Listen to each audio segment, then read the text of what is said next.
இந்த வாரிசு அரசியல் அங்கே எல்லா இடங்களும் இருக்குது. எப்படி திமுக தலைமையில் இருக்குதோ அதே மாதிரி லோக்கல் அந்த மினிஸ்ட்ரியில இருந்து அதுக்கு பிறகு எம்எல்ஏக்கள், அதுக்கு பிறகு கீழே வந்தீங்கன்னா பார்த்தீங்கன்னா மாவட்ட செயலாளர்கள், ஒன்றிய செயலாளர்கள், ஊராட்சி செயலாளர் இருந்து எல்லா ஆட்களும் அவங்க புள்ளைய போடுவாங்க, மாற்றி மாற்றி போடுவாங்க. இங்கே உள்ளது அங்கே போடுவாங்க, அங்கே உள்ளவரை நபரை இங்கே போடுவாங்க, வட்ட செயலாளர் உள்ள மாவட்டத்துக்கு போடுவாங்க, மாற்றி மாற்றி போடுவாங்க. தவிர வேற ஆள் புது ஆளை போட மாட்டாங்க.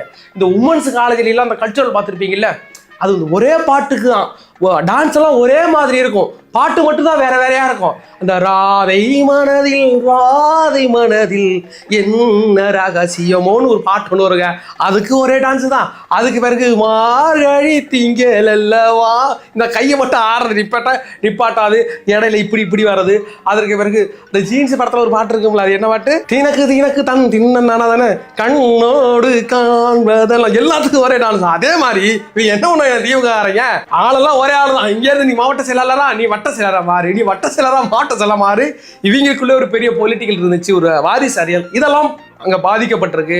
ஊராட்சி எலெக்ஷன் நடத்தல, லோக்கல் பாடி எலெக்ஷன் நடத்தாம ஊர்ல தண்ணீர் வசதி இல்லைன்னா யாருக்கும் தெரியாது, அது ஒரு கரண்ட் வசதி இல்லைனா யாருக்கும் தெரியாது, ரோடு வசதி இல்லைனா யாருக்கும் தெரியாது, அது கொண்டு சேர்க்க வேண்டிய இடத்துல சேர்க்கல. அது போக யாரும் காது கொடுத்து கேட்கல. அமைச்சர்கள்ட்ட ஒரு பிரச்சனை போனா அவங்களோட உதவியாளர்களே வந்து அது பெருசா கண்டுக்க மாட்டேங்கிறாங்க, எங்களை உதாசீனப்படுத்துறாங்க, தொண்டர்களை உதாசீனப்படுத்துறாங்க. அதன் காரணமா தான் தோத்து இருக்குன்னு பெரிய ஐடியா தூக்கி போட்டாங்களேன்.